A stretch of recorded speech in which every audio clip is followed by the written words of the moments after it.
नमस्कार बच्चों, मैं संगीता सेन आपकी Hindi teacher Envira online school में आपका स्वागत करती हूं। आज हम लेंगे कक्षा 5 के पाठ 4 त्योहारों के देश का भाग 2। भाग 1 में आपने पूरा पाठ पढ़ा, जो पंक्तियां दे रखी थी उनका सरलार्थ भी किया और कौन कौन से त्योहार आते हैं उनके बारे में आपने जानकारी भी ली। आज लेते हैं उस पाठ के शब्दार्थ। पहला शब्द है हुलसना। हुलसना का अर्थ होता है प्रसन्न होना। अगला माटी। माटी का अर्थ है यहाँ पर मिट्टी। अगला शब्द कण कण। कण कण का अर्थ है अंश या टुकड़े या टुकड़ा। अगला है रसधार। रसधार का अर्थ है यहाँ पर आनंद की धारा। अगला शब्द मन भावन। मन भावन का अर्थ है यहाँ पर मन को अच्छी लगने वाली। अगला शब्द हरियाली। हरियाली का अर्थ होता है हरा भरा होना, यानी चारों तरफ हरियाली। अगला फूली ना समाना। फूली ना समाना का अर्थ है यहाँ पर बहुत खुश होना। अगला शब्द है राग। राग का अर्थ है यहाँ पर गीत। अगला है मल्हार। मल्हार का अर्थ है यहाँ पर वर्षा ऋतु में गाया जाने वाला एक राग। अगला है तिरंगा। तिरंगा भारतीय ध्वज या हमारा जो राष्ट्रीय ध्वज है उसे क्या कहते हैं हम? तिरंगा। अगला शब्द है गाथाएं। गाथाएं का अर्थ है यहाँ पर कहानियाँ। अगला शब्द है माँ। माँ का अर्थ है यहाँ पर भारत माता। किसके लिए आया था माँ शब्द? भारत माता के लिए, इसलिए भारत माता। अगला शब्द है दीपदान। दीपदान का अर्थ है दीपकों का दान या दीपक जलाना, यानी क्या करते हैं हम लोग दिवाली के दिन दीपक जलाते हैं और लोगों को दीपक दान में भी देते हैं। अगला है उपहार। उपहार का मतलब होता है भेंट या तोहफा। अगला है लोकतंत्र। लोकतंत्र का अर्थ है यहाँ पर जनता का शासन। अगला शब्द है भरमार। भरमार का अर्थ है यहाँ पर ज्यादा होना।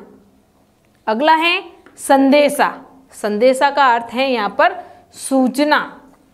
अगला है बौछार। बौछार का अर्थ है बरसाना।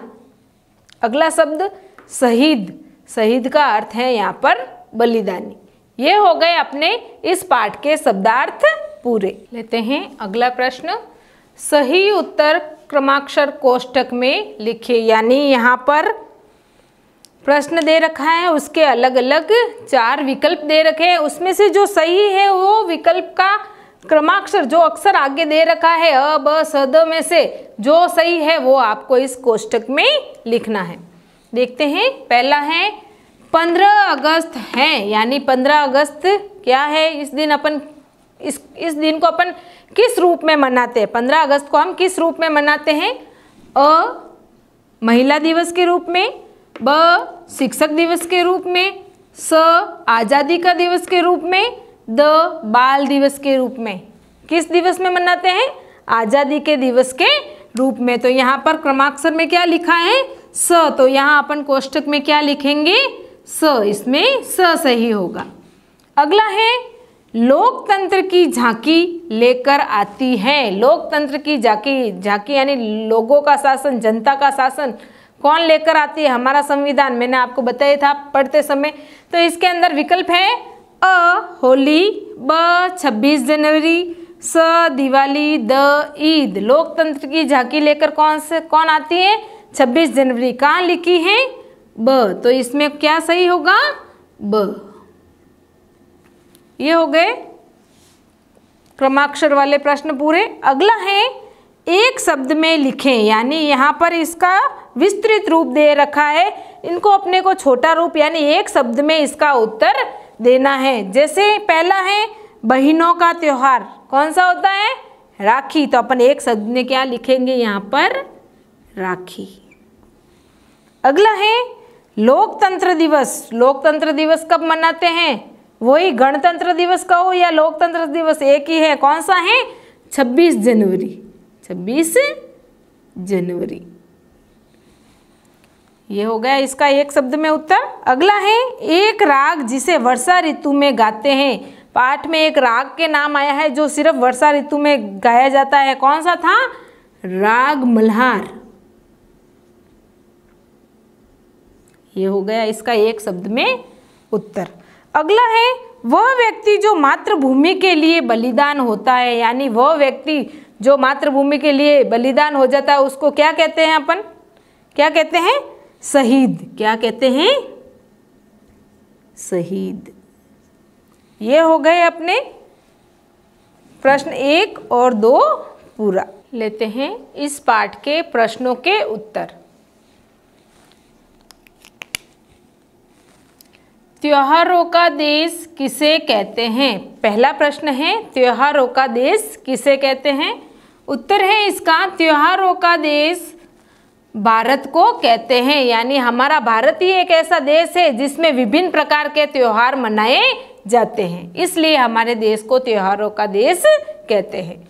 अगला है आज़ादी के दिन तिरंगा किस बात की याद दिलाता है? यानी आज़ादी के दिन तिरंगा यानी हमारा राष्ट्रीय ध्वज हमें किस बात की याद दिलाता है? उत्तर है आज़ादी के दिन तिरंगा वीर शहीदों की याद दिलाता है, क्योंकि 15 अगस्त 1947 को हमारा देश आज़ाद हुआ था, लेकिन हमारे देश को हमारा देश अंग्रेजों का गुलाम था, तो अंग्रेजों से हमें आज़ाद किसने करवाया? इन वीर शहीदों ने। इन्होंने अपना बलिदान देकर अपनी बहादुरी से उन लोगों का मुकाबला कर कर हमारे देश को आज़ाद कराया था। तो वो सारी बातें हमारे इतिहास में लिखी हुई हैं। तो उस दिन आज़ादी के दिन 15 अगस्त 1947 से लेकर आज तक हम क्या 15 अगस्त आज़ादी के रूप में, आज़ादी दिवस या स्वतंत्रता दिवस के रूप में मनाते आए हैं। और इस दिन हमें क्या याद दिलाता है? ये वीर शहीदों की याद की हमें याद दिलाता है। अगला है गणतंत्र दिवस कब मनाया जाता है? यानी गणतंत्र दिवस हमारे देश में कब मनाया जाता है? उत्तर है गणतंत्र दिवस 26 जनवरी को मनाया जाता है। क्यों मनाया जाता है? आपको पता है 26 जनवरी 1950 को हमारा संविधान बनकर लागू हुआ था। हमारा संविधान बनकर लागू होने के कारण हम 26 जनवरी 1950 से लेकर आज तक उस 26 जनवरी को गणतंत्र दिवस के रूप में मनाते आए हैं।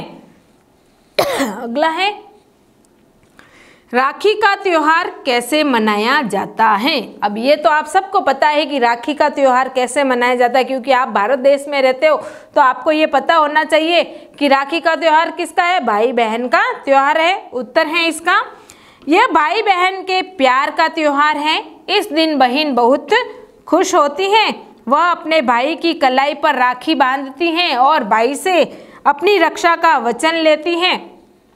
भाई इस दिन बहनों को उपहार भी देते हैं, यानी हमारे देश में रक्षाबंधन बड़े हर्षोल्लास से और प्यार से मनाया जाता है। लेते हैं अगला प्रश्न।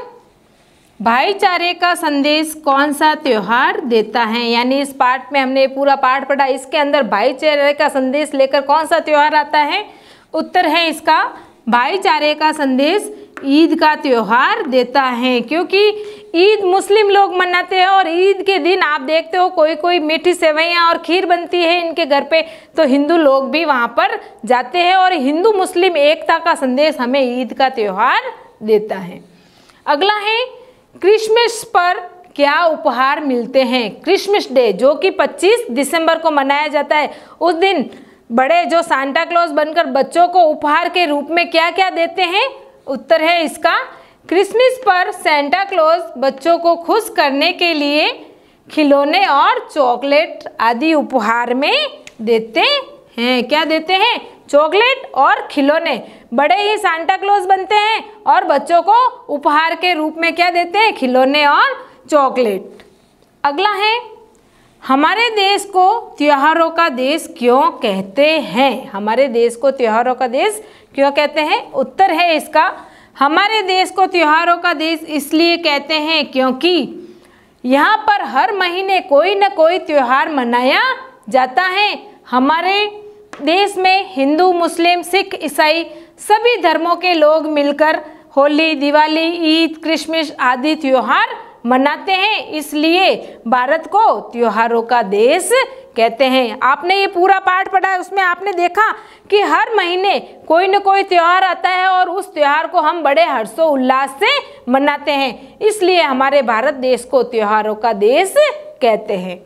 अगला है, वीर शहीदों की गाथाएं सुनकर मन में क्या भाव उठते हैं। वीर यानी बहादुर, शहीद यानी बलिदान दे दिया जिन्होंने हमारे देश को आज़ाद कराने के लिए, उनकी गाथाएं यानी उनकी कहानियां सुनकर हमारे मन में क्या भाव उठते हैं। उत्तर है इसका, वीर शहीदों की गाथाएं सुनकर मन में देशभक्ति के भाव उठते हैं। जिन वीरों ने हमारी आज़ादी के लिए बलिदान किया, उनके लिए मन में श्रद्धा व सम्मान के भाव उठते हैं। यानी वीर शहीदों की गाथाएं सुनकर हमारी भी इच्छा होती है कि हम हमारे देश के लिए कुछ न कुछ करें, हमारे मन में देशभक्ति जागृत होती है। और जिन वीर शहीदों ने अंग्रेजों की गुलामी से हमें मुक्त कराया, उनके लिए हमारे मन में श्रद्धा और सम्मान के भाव उठते हैं। ये हो गया अपने कक्षा 5 के पाठ 4 पूरा। धन्यवाद।